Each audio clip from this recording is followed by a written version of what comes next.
नमस्कार दोस्तों, कृषि ज्ञान में आपका स्वागत है। किसान भाइयों, आज हम बात करने जा रहे हैं गेहूं में सभी प्रकार के खरपतवारों को कैसे नष्ट करें।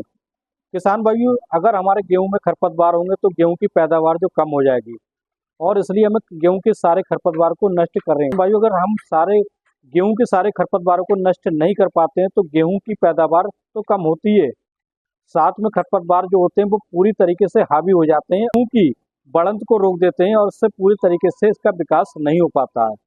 गेहूं में तरह तरह के खरपतवार होते हैं। किसान भाइयों, एक ऐसी दवा के बारे में हम बात करने जा रहे हैं जिससे सारे खरपतवार जो होंगे एक ही झटके में समाप्त हो जाएंगे, किसी प्रकार की कोई समस्या नहीं होगी। स्मिथ एंड स्मिथ कंपनी की एक ऐसी दवा के बारे में, क्लोडीना और प्लस मेटिविजन का जो मिक्सर आता है, किसान भाइयों ये बहुत ही अच्छा मिक्सर होता है जो घर के खरपतवारों को नष्ट करने में बहुत ही सक्षम होता है।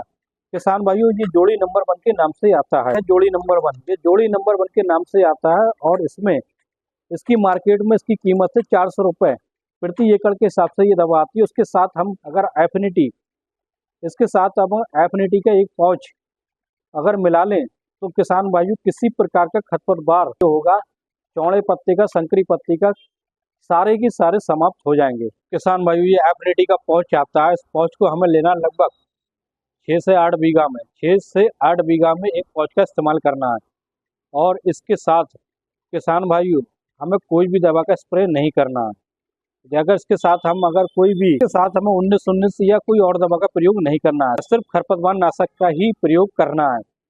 खरपतवार को जड़ से समाप्त करने के लिए इसके बाद हमें यूरिया का प्रयोग करना है। जब भी हम खाद डालें लगभग 4 से 5 दिन के बाद हम खाद का प्रयोग कर सकते हैं, जिससे हमारी जो पैदावार होगी इस पर कोई फर्क नहीं पड़ने वाला है किसान भाइयों। और इसके साथ साथ जो खरपतवार होंगे, सभी प्रकार के खरपतवार होंगे, जड़ से समाप्त हो जाएंगे और गेहूं की पैदावार तो बढ़ेगी, साथ में उसके कल्ले ब्यात में भी इजाफा होगा, क्योंकि खरपतवार जो होते हैं किसान भाइयों, खरपतवार होते हैं वो ज़्यादा स्थान घेरते हैं, जिस वजह से गेहूं की जड़ों को हवा नहीं लग पाती है।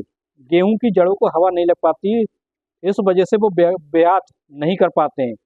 जैसे ही खरपतवारों का सफाया हो जाता है, उसके बाद जो गेहूं की बालियां निकलती हैं, बहुत अच्छे से ग्रोथ देती हैं और इस तरीके से खरपतवारों का नष्ट होना भी बहुत ज़रूरी है।